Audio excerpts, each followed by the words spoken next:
आप सभी का इस क्लास में स्वागत है। इस क्लास में रेलवे ग्रुप डी एग्जाम के लिए रीजनिंग के कुछ बहुत ही महत्वपूर्ण और शानदार क्वेश्चन को सॉल्व किया जाएगा। आपको यह भी बता दिया जाता है कि आपके रेलवे ग्रुप डी के प्रीवियस एग्जाम में जिस प्रकार का रीजनिंग का क्वेश्चन पूछा गया था, या हम यह भी कह सकते हैं कि जो रीजनिंग का पैटर्न या लेवल था, सेम वही पैटर्न या लेवल इस क्लास में रोज की तरह लाया जाता है।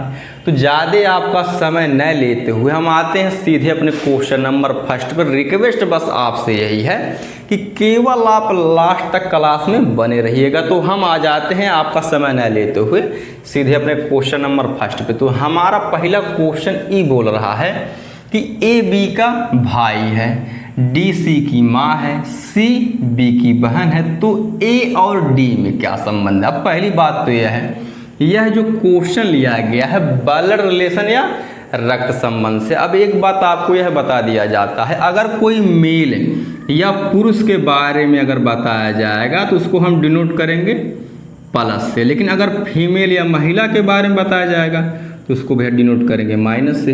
अब हम आते हैं क्वेश्चन के सॉल्यूशन पे। यही बोला है कि ए भाई साहब जो हैं बी के भाई हैं। अब अगर बी का भाई है तो यानी कि इसको डिनोट करेंगे हम प्लस से, कहें कि ये मेल है। ठीक, अब हम पढ़ते हैं आगे। अब बोला कि डी सी की माँ है। अब यहाँ पे अभी ए और बी के बारे में जानकारी दी गई है, तो एक स्टेप और हम आगे बढ़ते हैं। अभी इसको थोड़े समय के लिए हम रहने देते हैं। अब आगे बोला कि सी बी की बहन है। अब यहाँ पे भैया बी के बारे में बताया गया। अब सी अगर बी की बहन है तो कहने का मतलब सी फीमेल या महिला होगी, तो इसको डिनोट कर देते हैं माइनस से। अब एक बात, अगर सी अगर बी की बहन है और ए बी का भाई है, तो कहने का मतलब सी ए की भी बहन होगी।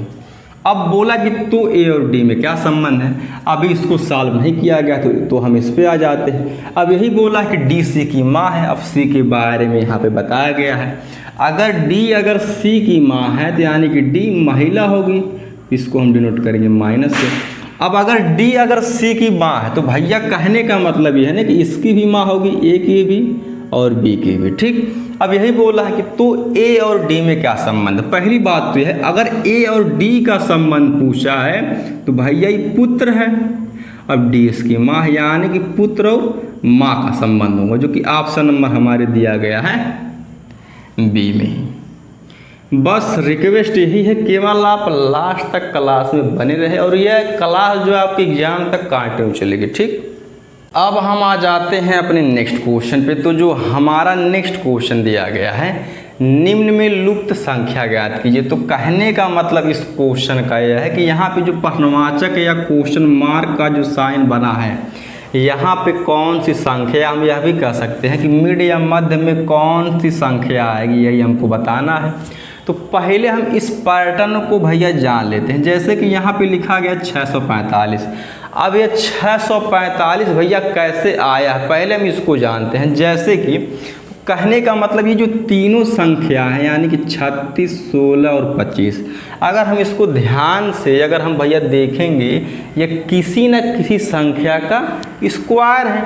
अब 36 6 का स्क्वायर है, 16 4 का स्क्वायर है। अब ये जो 25 है ये 5 का स्क्वायर है, यानी कि 6 4 5। अब यहाँ पे लिखा भी गया 6 4 5, यानी कि ये 6 पहले यहाँ पे, उसके बाद भैया 4 भैया बीच में और 5 लास्ट में। तो यही सेम पैटर्न यहाँ पर भी फॉलो हो गया, यानी कि ये तीनों संख्याएं जो लिखी गई हैं यह भी किसी न किसी संख्या स्क्वायर है, अर्थात 64।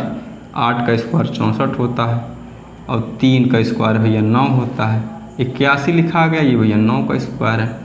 अब इसी प्रकार से जैसे कि पहले ये संख्या लिखी गई, उसके बाद ये वाली, उसके बाद ये वाली, तो सेम पहले हम 8 लिख लेते हैं, उसके बाद भैया 3 का नंबर आ जाता है, उसके बाद 9 का नंबर आ जाता है। अर्थात कहने का मतलब है 839 हमारा आंसर हो जाएगा, जो कि ऑप्शन नंबर हमारे ए में ही दिया गया।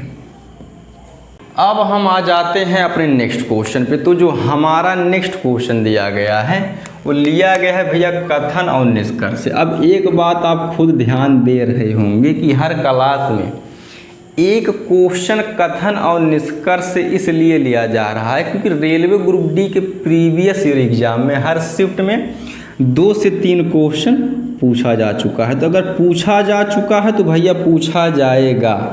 तो हम आते हैं समय आपका ना लेते हुए अपने क्वेश्चन पे।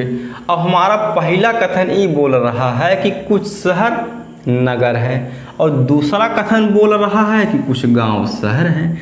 अब इसी कथन के अनुसार कौन सा निष्कर्ष निकलेगा हमको यही बताना है। तो पहले हम कथन के अनुसार डायग्राम को बना लेते हैं। अब यही बोला है कि कुछ शहर नगर हैं। अब जब कुछ शहर अगर नगर हैं तो बना लेते हैं भैया कुछ शहर नगर। अब एक बात इसको हम पहले समझ लेते हैं, जैसे कि ये जो शहर वाला जो भैया थोड़ा सा या भाई कुछ भाग है ना, ये नगर के अंतर्गत आ जाएगा। अब दूसरा कथन बोला है कि कुछ गांव शहर है। अब शहर यहाँ पे है लेकिन बोला है कुछ गांव शहर है। अब शहर का ये थोड़ा सा हिस्सा बना भैया बना लेते हैं गांव, यानी कि कुछ शहर गांव है।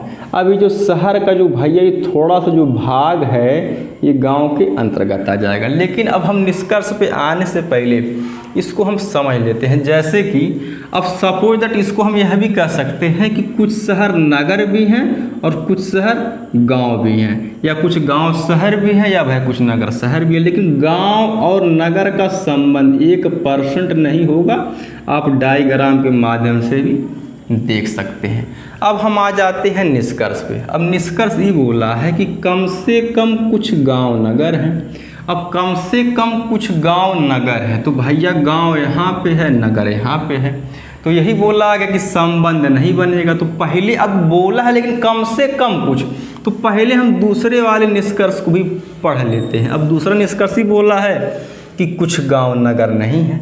तो कहने का मतलब ये है ना कि जब निष्कर्ष का जब रिपीटेशन होता है, जैसे कि अब बोला है कि कम से कम कुछ गांव नगर है, यहाँ पे बोला है कि कोई गांव नगर नहीं। अब देख सकते इसी का रिपीटेशन हो रहा है। कहने का मतलब ये है या तो हो सकता है या तो 110% नहीं हो सकता। अब जब यहाँ पर रिपीटेशन जब हो रहा है ना तो हमारा निष्कर्ष ये निकलेगा या तो पहला निष्कर्ष या तो दूसरा निष्कर्ष, क्योंकि जब निष्कर्ष का जब रिपीटेशन होता है तो हमारा आंसर ही निकलेगा, या तो पहला निष्कर्ष निकलेगा या तो दूसरा निष्कर्ष निकलेगा। ठीक, अब हम आ जाते हैं अपने नेक्स्ट क्वेश्चन पे। तो जो हमारा नेक्स्ट क्वेश्चन दिया गया है, यदि ए जमा, अब जमा का मतलब होता है भैया ऐड या प्लस का साइन, बी घटाया यानी कि भैया माइनस का साइन, सी गुणा अर्थात मल्टीप्लाई का साइन, डी भाग, अब इसको तो भैया जानते हैं डिवाइड या भाग का साइन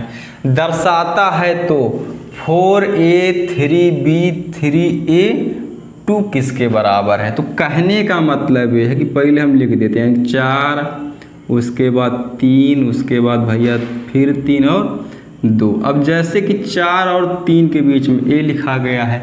अब a का मतलब जमा या प्लस का साइन, तो प्लस का साइन हम बना देते हैं। उसके बाद फिर 3 और 3 तो भैया b है। अब b का मतलब माइनस का साइन, तो माइनस का साइन बना देते हैं।